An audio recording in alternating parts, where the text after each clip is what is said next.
Di sebalik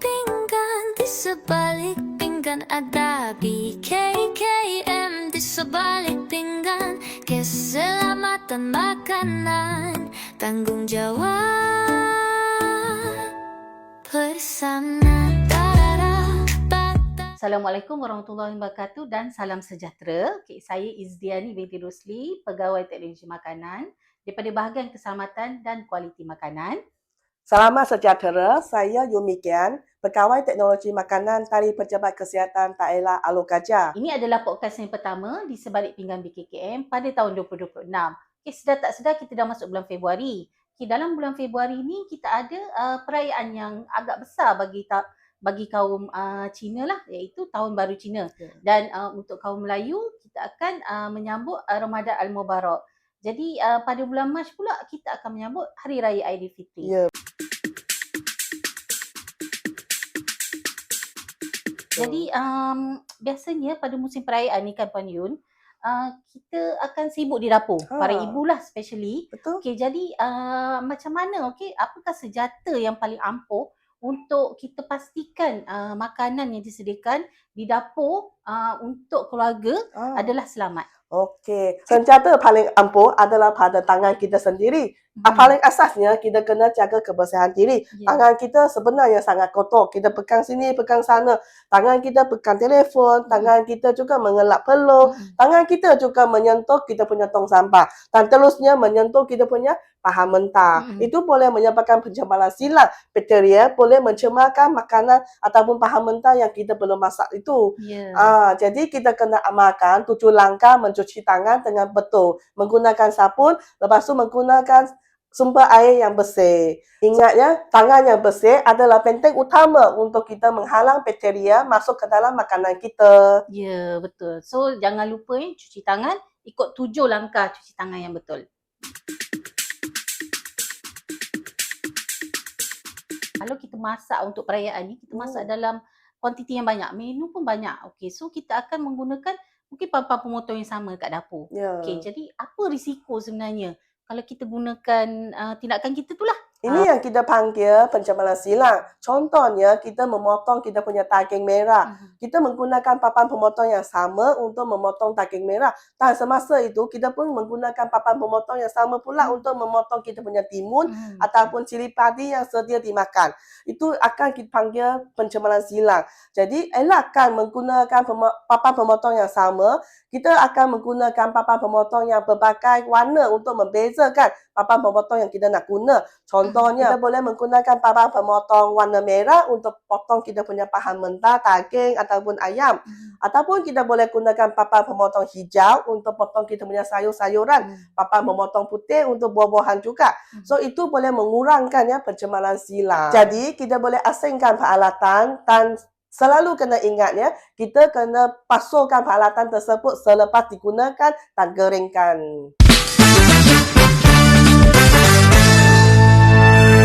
Mitos kita yang pertama, makanan dah basi tapi nampak elok. Kita boleh makan ke Payun? Itu mitos yang salah faham selalunya kita. Sebenarnya makanan basi itu sudah ada bakteria. Bakteria ataupun patogen tidak mengubah apa-apa rasa, bau ataupun warna pada makanan. Jadi kita tak nampak pun makanan walaupun nampak elok tapi dia sudah tercemar. Contohnya kita punya bakteria Bacillus cereus. Dia ada pada makanan kita punya nasi goreng ataupun mi goreng. Tapi sebenarnya toksin yang keluar daripada Bacillus cereus itu sudah tercemar kepada makanan yang kita nampak elok. So, makanan yang nampak elok tak semestinya selamat lah. Ya, betul. Okay. So, mitos yang kedua. Daging beku selamat dinyah beku dengan air panas. Ini ialah mitos yang selalu kita angkatkan betul tapi sebenarnya salah. Air panas dia boleh mempercepatkan pembiakan bakteria pada permukaan daging kita. Sebenarnya tidak betul cara ini. Kita ada 3 cara 3 cara untuk nyah beku kita punya makanan beku. Cara yang pertama, kita boleh menyah beku kita punya makanan beku di dalam air mengalir yang tidak melebihi 2 jam. Cara kedua, kita boleh masukkan microwave dan tekan defrost Cara ketiga, kita boleh memasukkan makanan beku kita ke dalam chiller selama semalaman. Ini 3 cara yang betul lah untuk menyap beku makanan kita. Ya, okey. Ada 3 cara Ya, yang selamat betul. untuk nyam beku. Okey, mitos yang ketiga. Okey, makanan dah jatuh kat lantai 5 saat, boleh makan ke?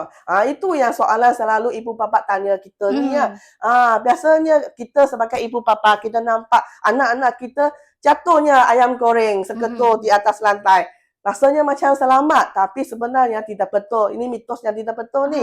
Bila makanan terus jatuh pada permukaan lantai, bakteria boleh mencemari makanan tersebut. Itu adalah sangat membahaya dan mendatangkan risiko kepada anak-anak kita lah. Kanak-kanak pun sama. Ya, betul. So, no more 5 second rule Ya, Okey. betul. Tadi kita sudah sebut tangan yang bersih, lepas tu mencuci tangan dengan betul. Lepas tu kita asingkan peralatan. Seterusnya, cara pihit tangan di meja makan macam mana pula? Okey. Untuk cara pidangan, okey, kita pegang pada peraturan 4 jam. Okey. So, makanan yang telah dimasak ni, kita tidak boleh, seharusnya dibiarkan pada suhu bilik ni dalam masa 4 jam. Okey, jika melebihi 4 jam, ada risiko bakteria ataupun kuman ni telah membiak dengan banyak. Jadi, bila makanan untuk perayaan ni, kita akan hidangkan ataupun dimakan oleh semua golongan. Ya, Okey, betul. golongan macam contoh kanak-kanak, okey, ada orang dewasa, ada warga emas, ada kemungkinan orang yang imuniti dia rendah lah. Okey, jadi golongan ni adalah yang berisiko untuk mendapat keracunan makanan. Jadi pesanan saya jugalah, okey, sebelum makan tu kita boleh amalkan lihat, hidu dan rasa. Okey, lihat, kita tengoklah makanan tu sama ada mungkin berlendir ke dalam keadaan yang tak sama seperti yang asal lah. Okey, hidu kita bau dia. Okey, sama ada bau masam atau bau yang tak enak lah. Okey, kalau rasa jangan rasa satu sudu ataupun sampai habis. Kita rasa sikit dulu. Okay, kita rasa sikit. Kalau ada rasa masam-masam tu mungkin dah tak elok. Jadi makanan tu kita kena buang lah. Okey, dan kita mungkin masak yang baru. Oh, faham. Kita lupanya tak boleh menyimpan makanan lebih 4 jam. Tapi masa perayaan kan kita masak banyak. So macam mana kita nak uruskan makanan yang banyak ini? Takkan kita nak buang kan? Sayang pula. Ya. Makanan yang bila perayaan ni memang kita masak banyak lah. Okey, bila ada leftover ataupun baki kita nak buang, sayang lah. Membazir kan nanti kan. Okey, jadi caranya yang sesuai, kita simpan dalam bekas yang kedap udara. Okey, kita simpan dalam peti sejuk. Lepas tu bila kita nak makan, kita keluarkan dan kita panas hingga mendidih. Tapi panas hanya sekali sajalah. Okey, kalau ada makanan yang kita nak makan dalam jangka masa yang panjang, mungkin kita nak makan minggu depan, kita simpan dia dekat dalam freezer lah. Okey, tapi pesanan saya seperti yang asal tadi, amalkan lihat, hidu dan rasa tadilah. Okey, sebelum nak makan. Tadi kita cerita pasal kebersihan diri, okey, kebersihan peralatan, okey, kita cerita pasal suhu pindangan, okey, makanan leftover. So kadang-kadang bila perayaan ni kita tak semestinya sedia makanan kat rumah. Okey, kadang kita nak pergi makan kat luar juga. Jadi macam mana kalau kita ni nak pilih premis yang selamat ataupun kita nak beli produk makanan lah dekat pasaraya ataupun mana-mana tempat jualan. Ya, betul. Kita bukan sahaja makan di rumah. Kita pun akan berjalan-jalan di luar kan. Kita akan memilih premis makanan macam mana untuk menunjukkan kebersihan dia.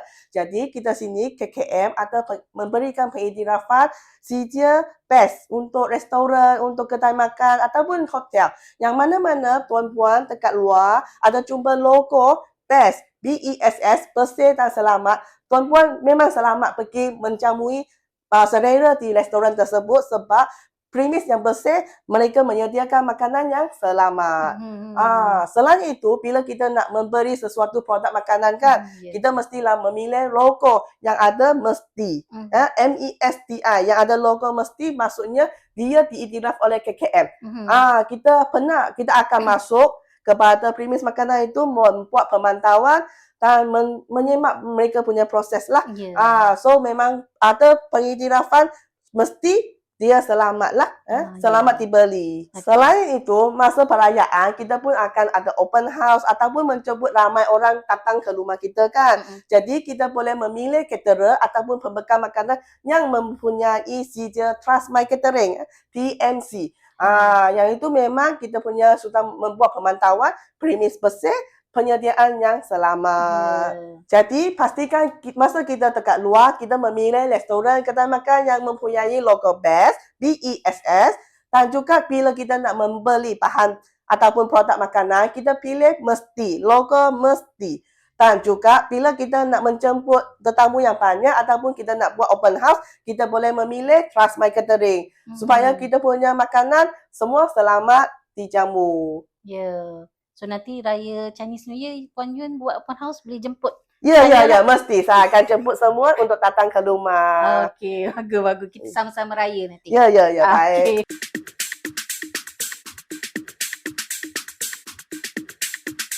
Telah banyak tips dan panduan kita kongsikan. Semoga ianya bermanfaat kepada tuan-tuan dan puan-puan. Amalan keselamatan makanan tidak semestinya diamalkan semasa perayaan saja. Ianya boleh diamalkan semasa penyediaan di dapur untuk masak kepada diri sendiri, keluarga dan komuniti. Jadi keselamatan makanan adalah tanggungjawab bersama. Amalkan lihai, hidung dan rasa. Semoga perayaan kita pada tahun ini dalam keadaan yang ceria dan selamat. Selamat Tahun Baru Cina, Kongsi Fa Cai Ma Nian Da Ji. Salam Ramadan Al-Mubarak. Bye.